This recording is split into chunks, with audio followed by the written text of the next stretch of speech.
Alright guys, welcome to part 3 of dynamic programming. Today we're going to talk about one more problem that I think is important to understand, and we're going to go into a little bit more detail about how you actually solve it with some actual recurrence formulas. So the problem that we're going to be talking about is, I'm going to set my papers down now, is for those of you that play musical instruments. We're going to talk about a guitar first. So if any of you have played a guitar or even something like Guitar Hero, you know that there's an optimal finger to press each note with, to actually trigger each note. So that's what we're trying to solve. We're going to try to run with, if we were given a sequence of notes and we have our 5 fingers. Let's imagine, if we had 2 hands, like on a piano, the same algorithm could work. In our case, we're going to talk about 5 fingers. So everything I'm going to talk about is going to be with the guitar, the 5 fingers.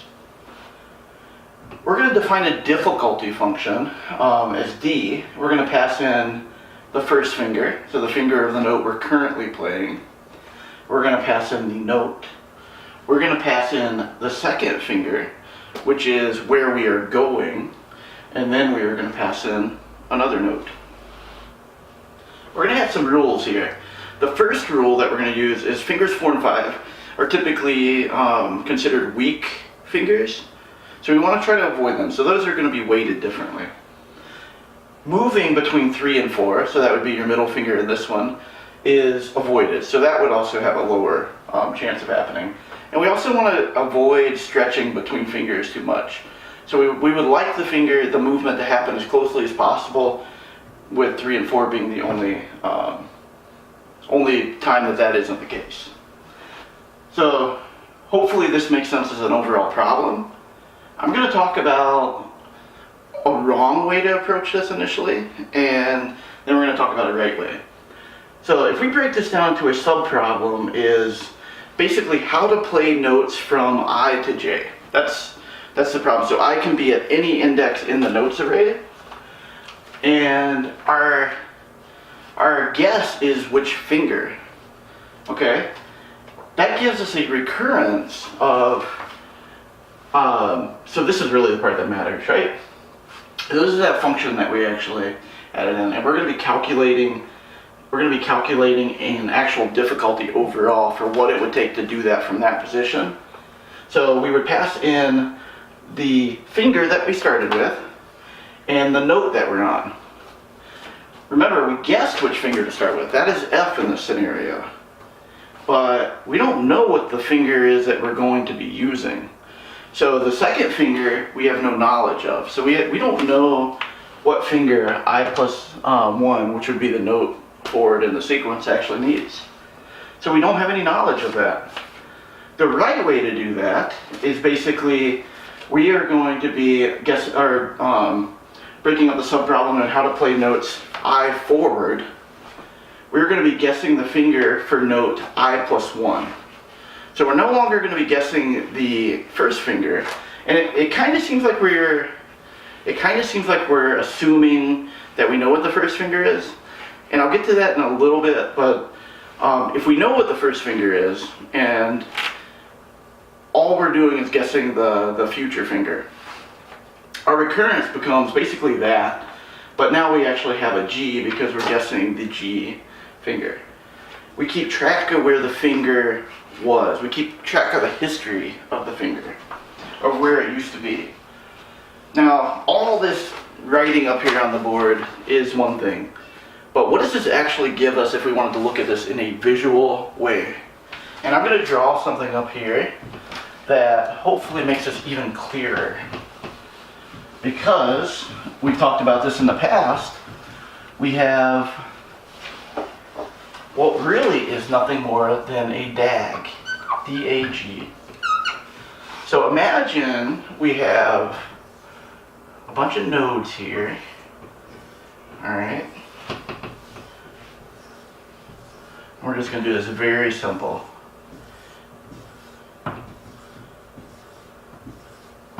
And in our case, we've got 5 fingers, which I talked about us being the option.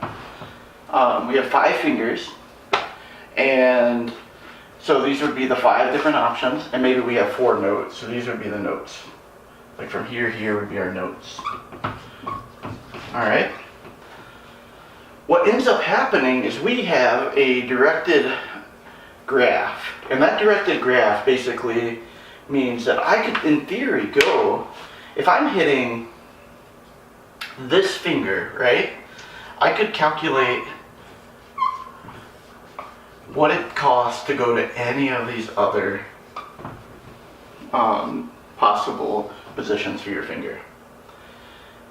So if I wanted to, for example, play a given note at a so these are my fingers, and these are the notes across, so we can call this, let me just make this a little bit more clear. So this would be from the 0 index, okay, all the way over to n-1. So, you know, this would keep going. And we'd have the same thing here. So this here, you know, if we're using, and this could go here, just imagine they're all connected, right? So in this scenario, what are some of the things we talked about? We talked about the different weights of avoiding stretching. So how do we do that? Like the longer the distance between these two directed, that would be a more costly move. Now, we come back to the problem of how in the world do we get that first note? And the simple answer is we have a starter node over here. So this is the starter. We're just going to call this the start position. This has a weight of 0. Okay? That has a weight of 0.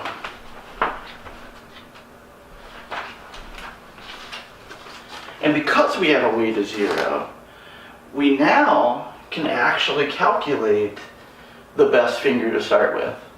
So, you know, imagine if we were doing the start position and we needed to find whichever note here. We might actually find that if there's a weight of 0, you know, we might actually find that the best finger is just always this finger. Or we might find in a certain situation it's this finger.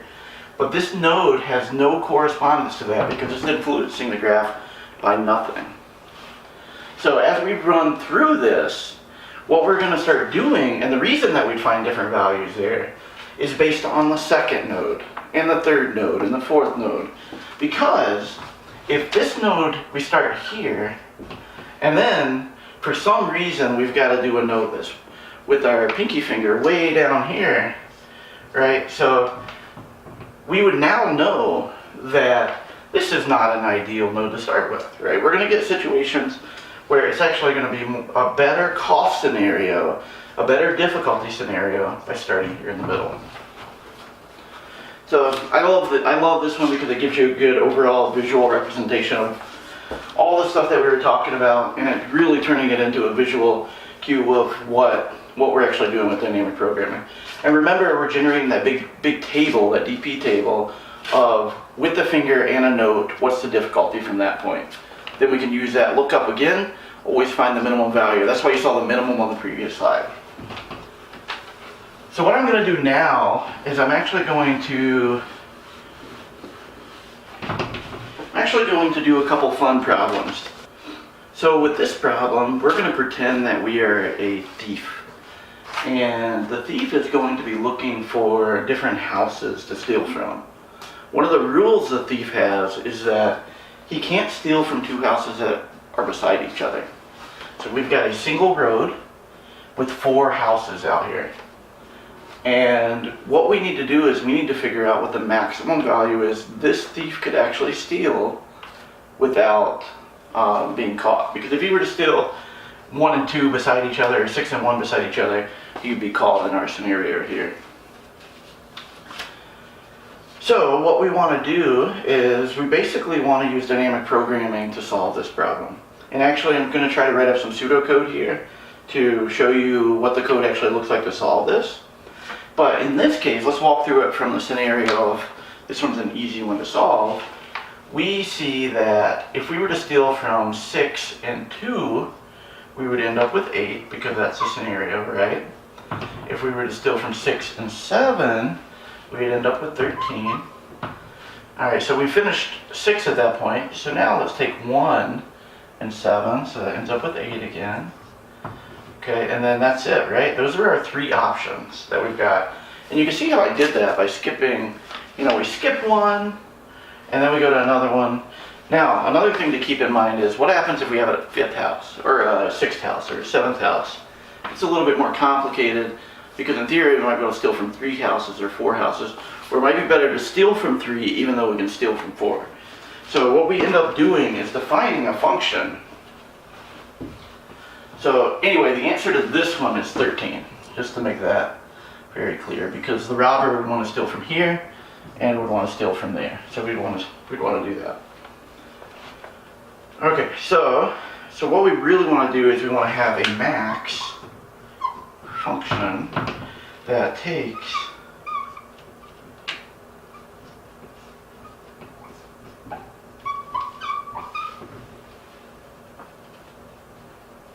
when the house is stolen,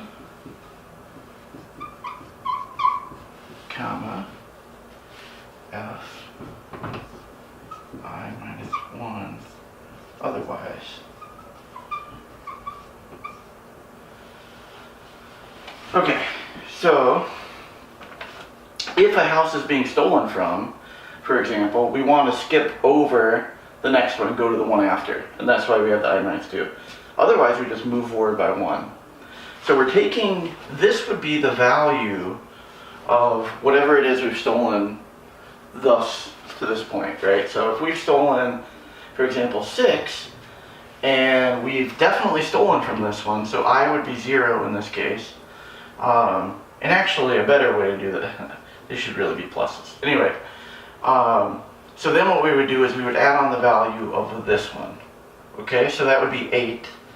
Otherwise, if the house, that's if this house is stolen from. Otherwise, our other option is we don't steal from the house.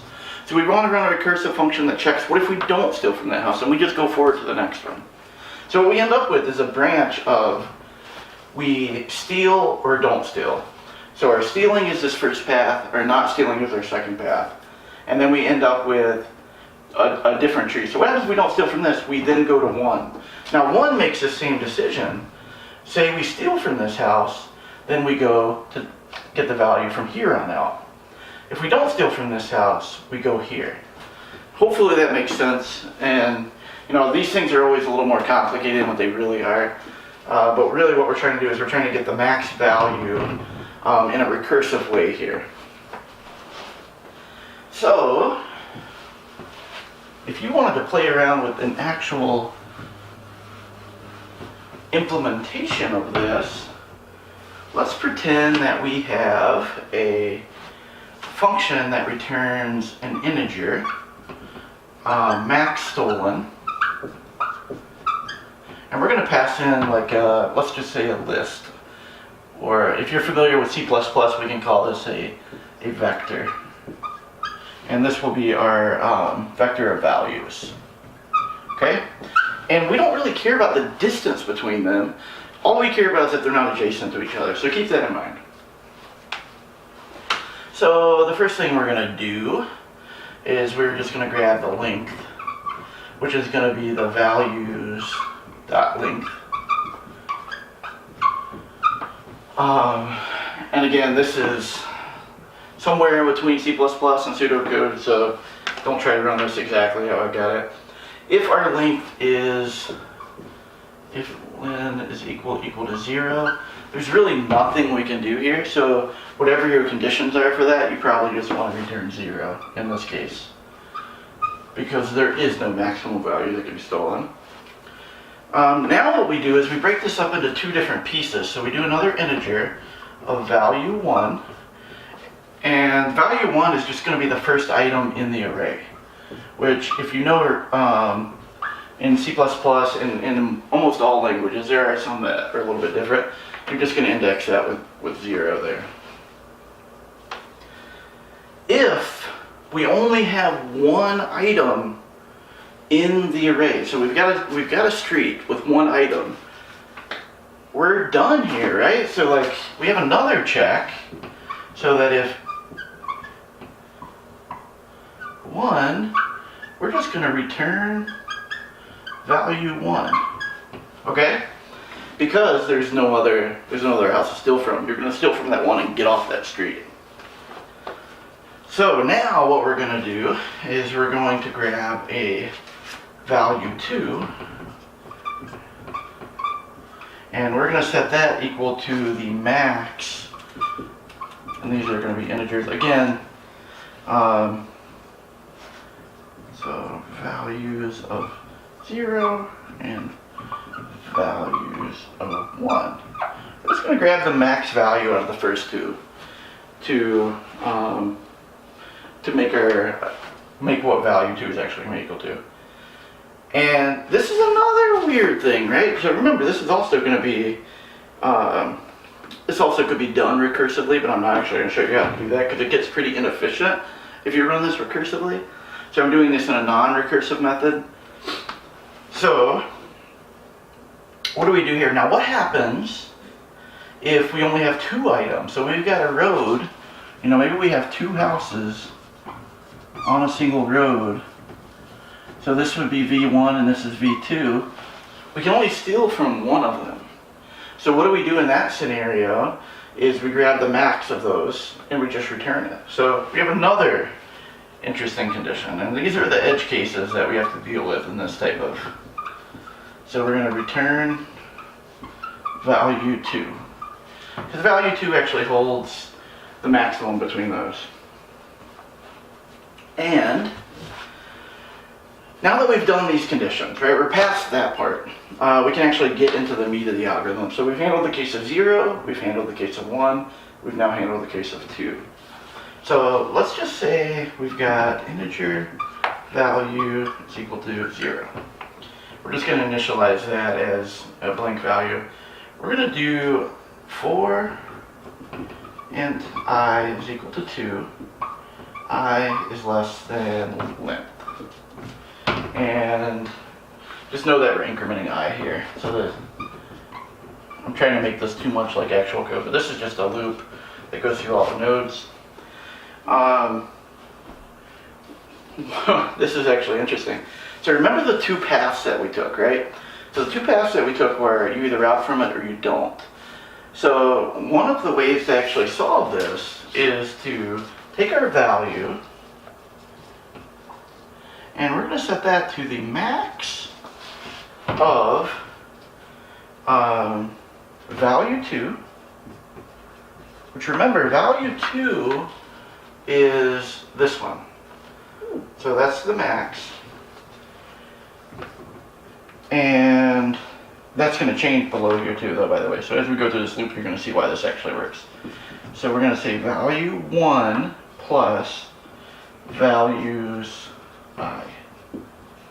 Alright, so what's interesting about this equation, wow, I've got to close that. So this is an I in here. Hopefully you can read that. So our 2 options are, we take value 2, which is the max of the first 1 or 2. And then, or we take value 1 plus the one that we're currently on, which remember, we're plus 2 here. So we're going to be on the 3rd house.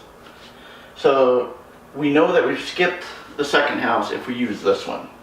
If we use this one in a scenario like this, for example, so we've checked the condition of none, we've checked the condition of 1, we've checked the condition of 2, and now we get to the 3rd one. The 3rd one in this scenario hasn't been calculated until we get to here. So what we're doing is saying, if this is greater than this, right? So this is what we're actually checking. We're comparing the value of the first one and the 3rd one with whatever the max value is of this one.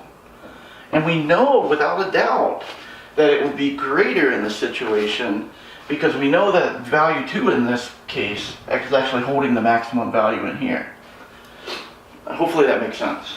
So this is where the magic actually comes in. So now we're going to take value 1 and we're just going to set that equal to value 2 because we're moving that forward now. And we're going to take value 2 and that's going to be equal to value. Which this is running our current value, right? So this is the one that keeps track of how we move forward in this algorithm. And at the end of here, all we're going to do is return value. That's it to do this really cool algorithm. So let's just walk through a scenario here. And I think what I'm going to do is just try to build, we're not even going to draw the little houses. We're going to do something really simple here. We're going to do the very first example that I gave us, 6, 1, 2, 7, okay? So those are the values on the street that we're working with here. What we're going to do in this situation is we're going to walk through and we're going to start with our length and we're just going to run the numbers beside it as we go. What is our length here? Our length is actually 4 because we have 4 numbers. So value 1 becomes the first one, which is a 6. And again, we don't return here because we have a length of 4. Value 2 becomes the greater of the first 2 numbers. So again, we end up with 6. Value 0, we initialize that to 0. And then we assign it to the max of value 2 or the addition of value 1, which is 6, remember this, plus the next one, right? So we end up with 6 plus 2. 6 plus 2, this ends up storing 8. So let's just keep track of these 3 values over time. So we have V, and then V1, and V2. So the first time through, value is going to be 8. So this is, and then V1, V1 becomes 6, and V2 becomes 8. So then we go through it again, and now I is going to be 3. 3 is less than the total that we have there. So now we're going to run through this again. So value 2 is 8. So is 8 greater than value 1 plus the next one? And in this case, our index is 3. So we're going to be looking at, this is going to be holding the value of 7 at that time. So what we're going to end up with is the value 13. And remember, this is because value 2, the second time through, is 8. Value 1 is 6. And then values of I, which is this vector here, I at this time is 3, so that's going to be 7. And then we go through again, and value 1 becomes value 2, so this becomes 8. And value 2 becomes value, which becomes 13. We go through again, we end up with an I equal to 4. 4 ends up failing out this condition here. We exit and return the value 13, which is what we know is the correct answer. So really cool way to look at like problems as a whole. And again, this can be done recursively. And typically, dynamic programming, you are going to want to do a recursive method for this to actually really utilize memoization.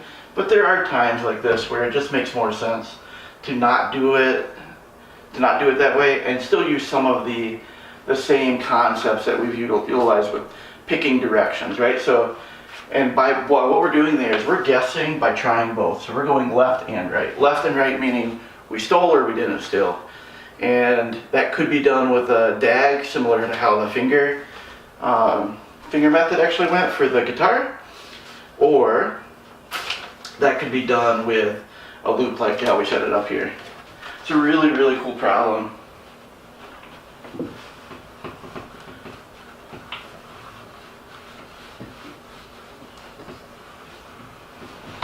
Okay, final problem, and this one actually is going to have some real world, I guess easier to detect memoization that you can actually do. And dynamic programming can actually use pieces of dynamic programming to solve this problem. So let's say that you are given a string and you have a function that you need to write to return the length of the largest substring with no duplicates. Okay, and we're also going to just make the assumption that we're all lowercase, even though that's easy enough to fix if we wanted to do it that way. So let's take, for example, it's really easy to do this brute force, right? Because we could literally go through and we go, and we've checked now that no H is actually repeated in there at all. So we have we have hello world, and the length would be equal to the number of characters in this. But let's just make this a little more interesting, and we're going to add an H here, for example. So what we would want to do is we'd want to find the substring starting with H to H, and we would want to go 1, 2, 3, 4, 5, 6. So we would have this substring here, and then we would go from E, we'd go all the way to the end, and now this would be the best answer. Does that make sense? I would say their brute force way can get pretty inefficient, especially as your string gets larger. So what I'm going to do is I'm going to show you a way to do this. And again, I'm going to write the code up here, and as I write the code, I'm going to talk through it. And there's a couple of things that I think are important here. And this is going to be completely pseudocode, because I'm just going to jump right into what it is. Let's imagine we have a string passed in. So we want to say max, let's see, what did I call it in here? Max length without duplication. So let's just call it dupe, and we're going to pass in a string. We're going to just make that str, okay?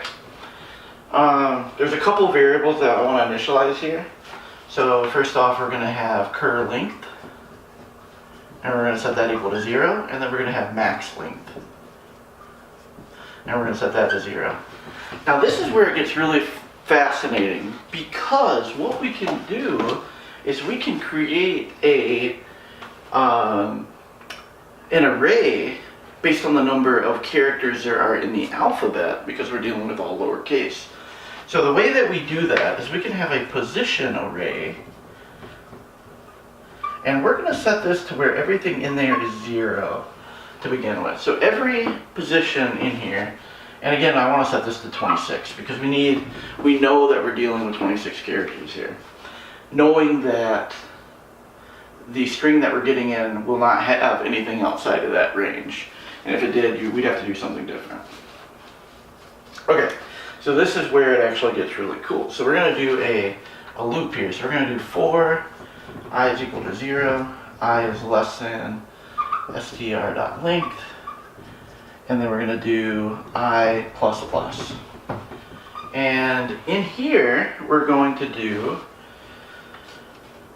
let's see here, how do I want to write this out? So we're going to just make another variable called prev, like previous, and we're going to set this to position, and we are going to get the str.character at I minus dash a. And I think, I'm trying to remember, there's probably ways to do this in every language, but this one I actually wrote in Java. So really what you're doing is you just want to get what character is at this I position in string. So for example, in that hello world example, the first time through, we'd be getting H. And the reason you do the minus A is because I'm looking for the index between 0 and 25. So what we end up with is whatever number H converts to minus whatever number A converts to, we get something in the range of 0 to 25. Hopefully that makes sense. If it doesn't, I can give you some examples on why that actually works. So this is where we now do a couple checks. So we do if, and I want to make sure I don't make a mistake here, previous is less than 0, or I minus previous, so we want this here, is greater than cur length. Alright. And then if it is, we're just going to do a cur length plus equals to 1. So we're just going to add 1 on the current length. Otherwise, else, if cur length is greater than max length, we're going to update the max length to be equal to cur length. Okay? And then down here, this is where some interesting things also happen. So we do a couple things at the bottom of this loop, and hopefully I can get this all fit on here. So we do outside of, so we've got this for loop, and I'm gonna make sure I am correct when I say this. Yeah, because that goes there.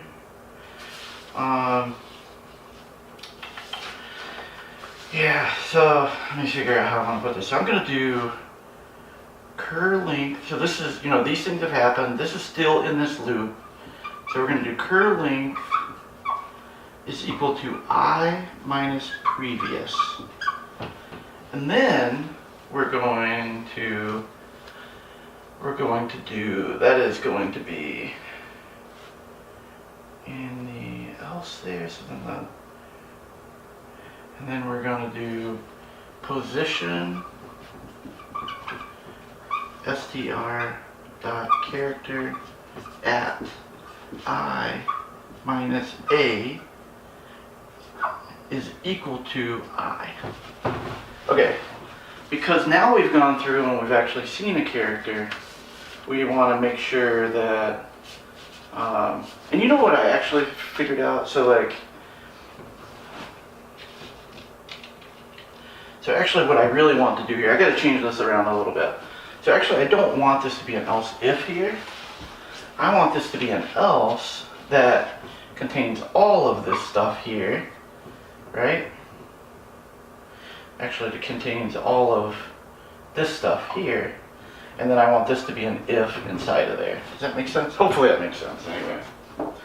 And we're getting stuff all over my arm. Okay. So then this happens at the very end of that cycle in the loop. And then we close the loop here. And at the end, all we simply do is just check one more time because we could have actually ended. So then we return the max of, so we just return the max of current length, is cur length and max length. And the reason we have to do the max there is because if the last character is here and then we come back around in the loop, we're never going to get into this else, even though my formatting's off. So when we come back up here, we're going to end up with the character at past the end. So current length is actually still got a possibility of being greater. Alright, so if we were to take a string like something really simple, such as like, let's just take dad for example, and feed it in here. So previous is equal to position string character at minus a. Now we know that we haven't done anything in that position yet, right? So D, as we're in the D position, previous is going to be 0. So we're going to end up with a P of 0. Now, we know that P, and you know what, I wonder if that should be less than or equal to. And it may, let me just think about how that logic would work. No, it would need to be less than, especially if let's see. Oh, you know what would make more sense actually, thinking about this? Some of my notes, if we made this -1. So if the default value was -1, because we would want that to happen the first time through. So this is true, so now our current length becomes 1. We come down here, we now set the position of D in the alphabet. So if we were to look at that alphabet array, for example, because we're at the beginning, we really want A, B, C, D. That's all we need in this scenario. Our position in this would be equal to I. So we're going to put 0 here. And the rest of these are going to be -1. Okay? Now, let's go through again and look for A. So again, A is going to be less, so current length is going to go up to 2. Previous is still going to be -1, which I'm going to make that -1 there. So again, we come all the way down, and now we set the position of A to 1. So we can then come back into the loop, and now we're going to be checking that final D. And we now know that this is going to fail because what we're going to end up with is previous, so I minus previous, which in this case is going to be the number 0. So we're going to have I is going to be 2 in this case, so 2 minus 0 is not going to be greater than the current length because it is going to be 2. So we're going to end up hitting this else. Max length is going to be equal to current length. Current length is currently 2, so then we're going to come down here. Current length becomes equal to 2 as well. We set that position of D now to the new I, which is going to be 2. And we get back here, and now that's the end. We've now exited because we've exceeded our string length. We return the max in this case, which is 2. Hopefully that makes sense. Anyway, I think this video got on way longer than I was assuming. So I hope you guys have a great day and see you guys next time.